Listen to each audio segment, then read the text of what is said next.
ಹೆಜ್ಜೆ ಮೇಲೊಂದೆಜ್ಜೆಯ ನಿಕ್ಕುತ್ತ ಗೆಜ್ಜೆಯ ಕಾಲಿನ ನಾದವ ತೋರುದ ಸಜ್ಜನ ಸಾಧು ಪೂಜೆಯ ವೇಳೆಗೆ ಮಜ್ಜಿಗೆಯೊಳಗಿನ ಬೆಣ್ಣೆಯಂತೆ ಭಾಗ್ಯದ ಲಕ್ಷ್ಮೀ ಬಾರಮ್ಮ.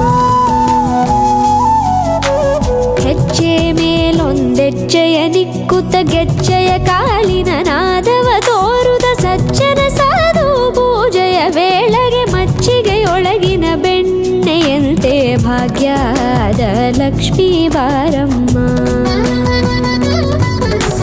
ಕನಕವೃಷ್ಟಿ ಕರೆಯುತ ಬಾರೆ ಮನಕೆ ಮಾನವ ಸಿದ್ಧಿಯ ತೋರೆ ದಿನಕರ ಕೋಟಿ ತೇಜದಿ ಹೊಳೆಯುವ ಜನಕರಾಯನ ಕುಮಾರಿ ಬೇಗ ಭಾಗ್ಯದ ಲಕ್ಷ್ಮೀ ಬಾರಮ್ಮ.